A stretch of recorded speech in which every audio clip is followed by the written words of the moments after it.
Hello, good morning sa inyo lahat. So, it's fourth week of our month of June. So, kumusta ang lahat? So, medyo malamig na ngayon dahil tag-ulan na. In-invite ko ang lahat to put your heart into the Word of God. So, may the Holy Spirit reveal to us the Word na kung saan ito yung magde-develop sa atin ng faith sa Kanya. So, that faith is the part of the kingdom promotion of God. So, welcome visitors. Today is June 22.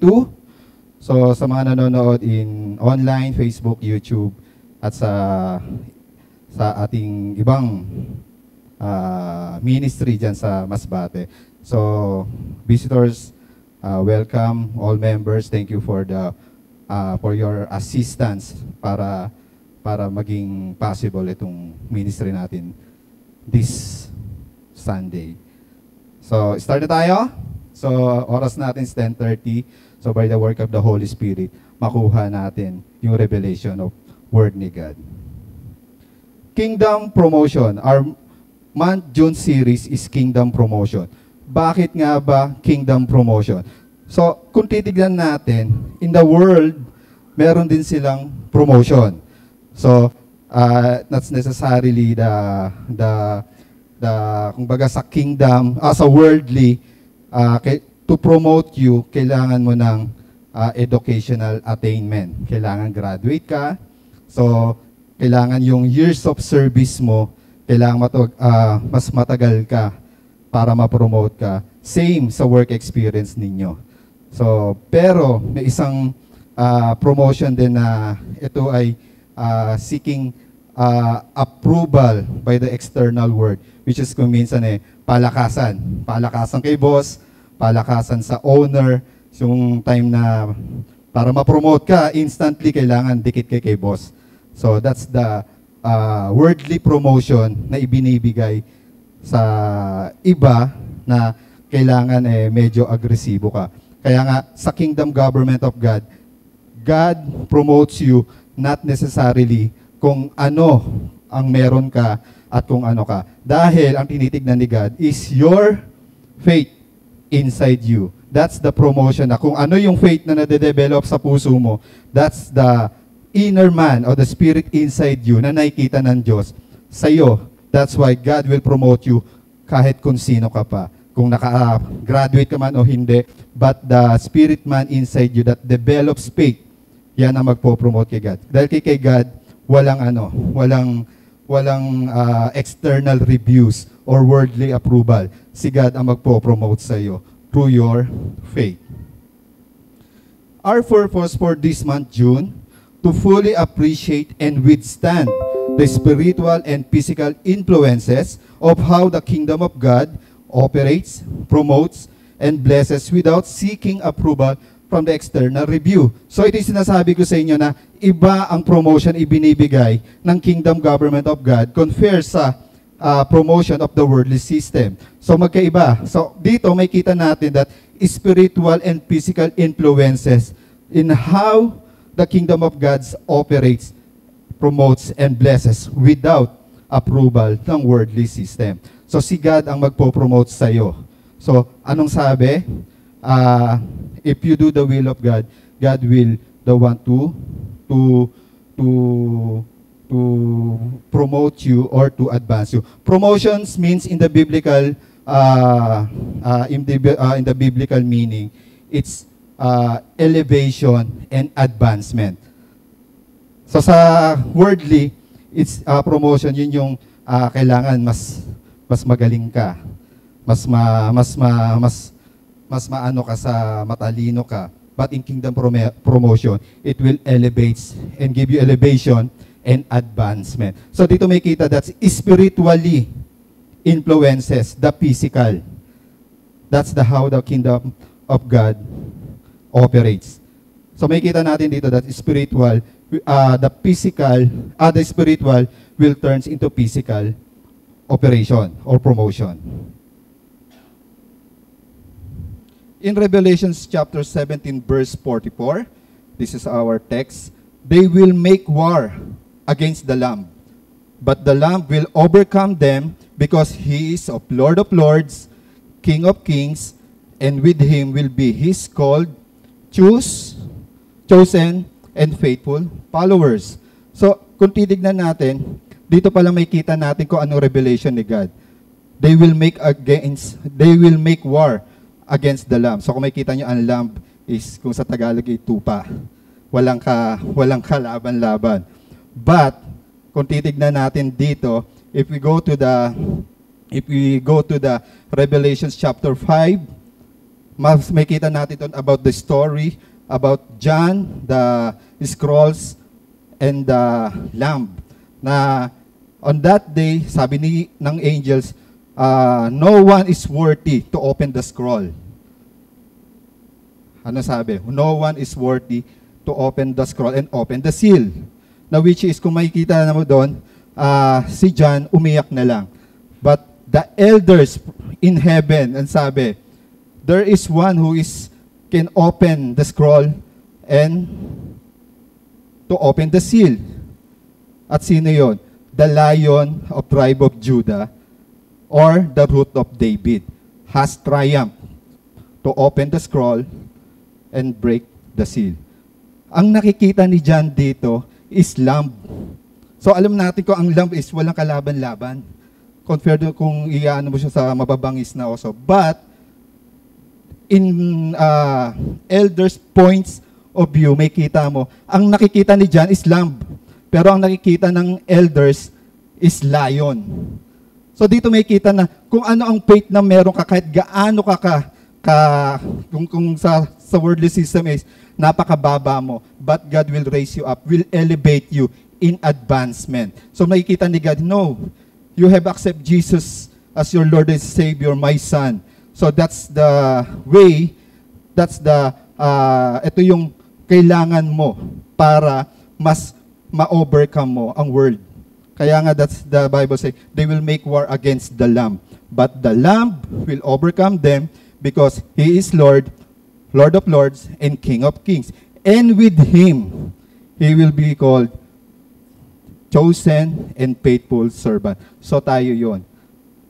Tayo yon ang sinasabi rito na tayo yung chosen and faithful followers. So, review lang natin for the past series. So, series number 1 is You Are King. So, we are created to dominion all over the earth. That's why we are king. And the kingdom series number 2 is You Are Called. So, we are all still sinners. So, Christ died for us. So, we are called to accept Jesus as our Lord and Savior. So, series number 3, You Are Chosen. If you accept Jesus as your Lord and Savior, you are chosen to preach the gospel, to preach the kingdom government of God, and to go and make disciple. So, for the last series natin, series number 5, Kingdom Promotion, You Are a Follower. So, for today, it's June 22, series number 4, You Are Faithful if you know it. So, sabi faithful ka. What is the root word of faithful? It's faith. So, in Hebrews chapter 11, verse 1, faith, sabi dito, now faith is the substance of things hoped for, the evidence of things not seen. So, ito yung pinangahawakan natin na if we heard and understand the Word of God, it will papasok to sa sa katawan natin. That's with the Proverbs chapter 20 verse 27. The spirit man is the lamp of the Lord, and searches in all inward belly. So belly is mind and heart. So if you accept Jesus as your Lord and Savior, you absorb the Word. And that Word will develop faith. And that faith will elevate you and will advance you. That's why John 10:10, Satan comes to, the thief comes to steal, kill, and destroy. Yun ang kinukuha ni Satan sa iyo. Yung word na nakuha mo in the revelation of the word of the Holy Spirit. Yun ang kinukuha ni Satan sa iyo. That's why most of the Christian, they accept Jesus as their Lord and Savior, and the word come from the Holy Spirit, naging agresibo sila. But the time na nandyan na ang testing and trials, dyan na niyayanig ang mga Kristiyano. So, ang nangyayari, bumabalik sila sa worldly system. Hindi nila pinangahawakan yung word na narinig nila, na tinanggap nila, na which is magde-develop ng faith sa kanila that can promote them and elevate them and advance them. So, we have 2 points here. So, first point, faithful act is the reliable response to calling. Our text is Revelation 17 verse 14 saying, "They will make war against the Lamb, but the Lamb will overcome them, because He is Lord of lords and King of kings. And with Him will be His called, chosen, will be His called faithful." So, doon tayo mag-ano sa faithful. So, ano ba nga isasabi nating faithful? That's faith is yung narinig mo kay God na word na which is magde-develop ng faith sa atin. Sometimes, kung titignan natin na most of the Christian, kapag nakarinig ng word of God, nandiyan ang testing and trials. If you read the book of Job, na kung saan si Job, hindi naman siya totally na dinisable ni God yung kung ano yung meron siya. But God allowing Satan to do the testing and trials to prove that the faith of Job is still and firm.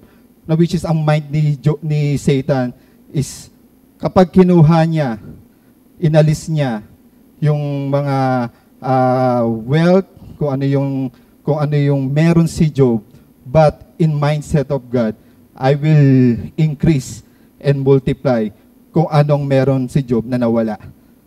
Akala ni Satan win na siya, but in God, this is the time na He will multiply. Kaya sa atin minsan kapag meron tayong may mga tayong word na natanggap sa Kanya, that's the time na itetest ni God kung talagang word na yan is dalisay to develop faith. That's why most of the Christian nag-i-struggle. They experience drought. They experience brokenness, sickness, diseases. Kasi ang alam nila, that's the word of God that's the word came from God. So, I can save this into my heart.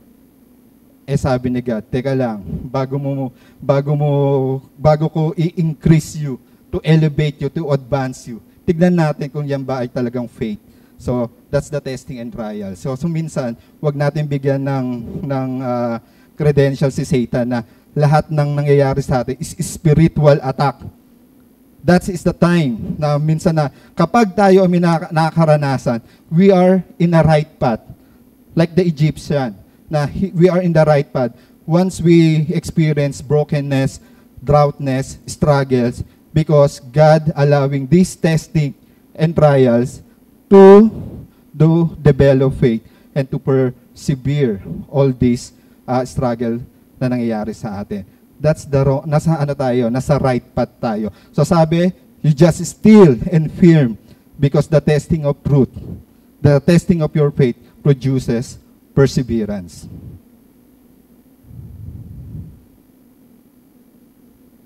In John chapter 4 verse 4, ye are of God, little children, and have overcome them, because greater is He that is in you than he that is in the world. So the spirit man inside you is greater than the spirit in the world, which is yung mga evil spirit. So, wag tayo matatakot when we facing in trials, testing and trials, because the spirit inside us came from God. That's the spirit man na nagde-develop at nag-empower sa atin to overcome the world. Sabi dito, He is greater that is in you than he that is in the world. So, mas greater. Sabi nga ni Jesus Christ, di ba? You can do greater things than this. Kaya most of the tayo bilang isang Kristiyano, napakahirap mag-healing, napakahirap cast out ng demons, napakahirap cleanse the leper or heal the sick. Bakit? Because we are in a worldly system. But if we are transformed ourselves by changing our mind, that's why Jesus Christ, repent, change your mind. Because mas malakas ka, very powerful ka. Because the Spirit inside you is the same Spirit that Christ raises from the dead. You can heal the sick. You can cast out demon. Because you are more powerful than the spirit in the world. So, Satan's is wala na. Inaantay niya na lang yung judgment niya after the tribulations. But we are now experiencing the kingdom government of God here on earth to advance. That's why in 211 ministry, to advance His kingdom here on earth as it is in heaven.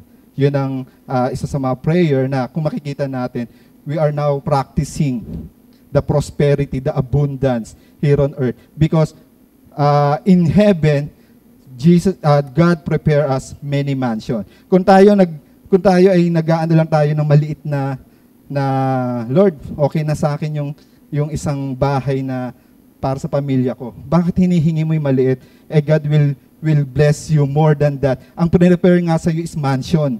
Bakit hinihingi mo yung maliit? So that's your faith kung ano ang meron sa iyo.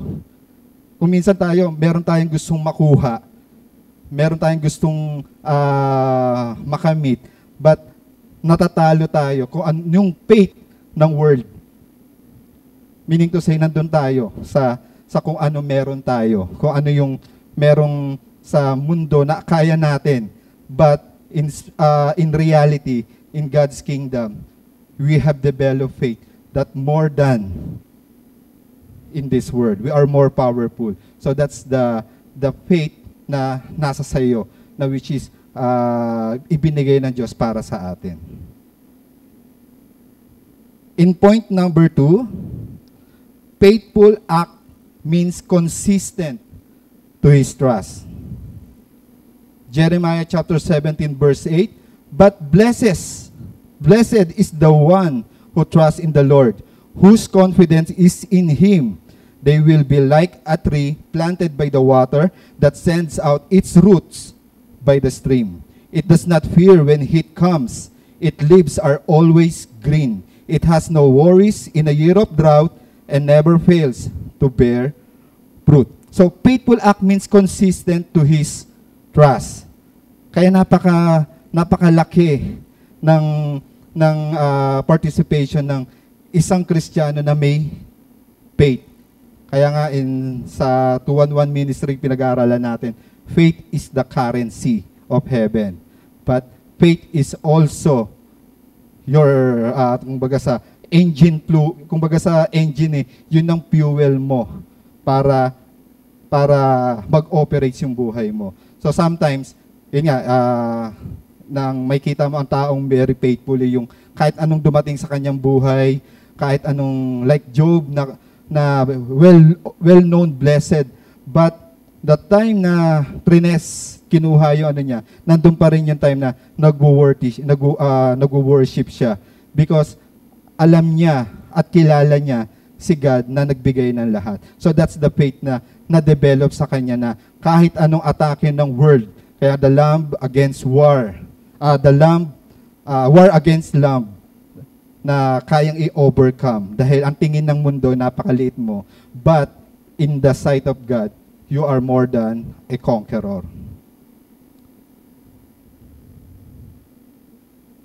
In Jeremiah 17:10, I, the Lord, search the heart and examine the mind towards each person according to their conduct, according to what their deeds deserve.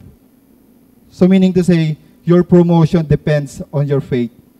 Your promotion depends kung, sabi diba, if you do the most of the Christian, they do the good for others, pero they act goodness to others, but gumagawa ng mga tawag doon, hindi maganda in the eyes of God. Kaya nga, faithful kahit saan ka dalhin eh. You are faithful with God na nandun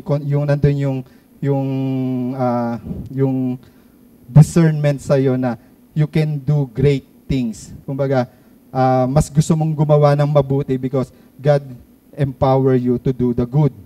So, that's the promotion na ibinibigay ni God. It depends of your faith. Because faith, nagle-level up din. Kaya nga the last month na itinuro sa atin yung may mga iba't ibang level of faith. Zero faith, empty faith, small faith, and greater faith. Na kung saan, iba-ibang level. The spiritual level natin is nagle-level up. The same as our faith, nagle-level up din. So, you cannot act faithful. You cannot be act in faithful without faith. Because the worldly system, meron ding faith and obedience sa word na kung saan pinopromote din sila in the wrongdoing or in the wrong deeds. But God will promote you and elevate you in advancement. Kaya nga, yung future, pinapakita niya na sa'yo. Pinapakita na sa atin.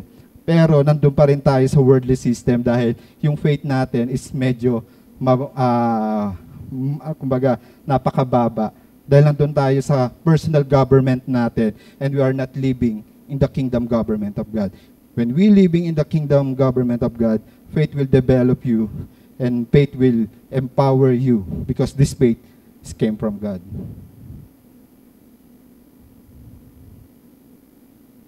In Psalm 23 verse 1, the Lord is my shepherd, I shall not be want. So kung si Lord ang ating shepherd, bakit tayo magkukulang? Bakit tayo magwo-worry sa pangangailangan natin? That's why in the Lord's Prayer nga, your kingdom come, your will be done here on earth as it is in heaven. Give us today our daily bread. So meaning to say, daily bread. Yan yung pangako ni God sa atin. Yung pakainin ka araw-araw. Yan yung hindi mo na pinagpipray but automatic. That's the provision na ibinibigay ni God sa atin. Kaya nga sabi ni Jesus Christ, you don't ask anything from me. So you don't receive. So that's why God in prayers we submit our petition and prayers to God, and the daily needs is automatic na ibinibigay sa atin.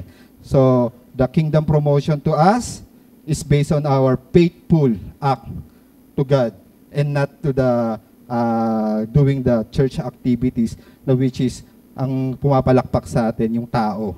But God, if we do the rightful act to God, na yung faith natin ay nasa Kanya, God will promote us, will elevate us, and advance us in the kingdom of God. So, for our applications questions, bakit hindi matatawag na faithful ang isang inconsistent? Ano ang rewards ng taong faithful ayon sa Revelation 17 and 14? So, this is the question that we need to discuss in our D group. So, thank you and God bless all.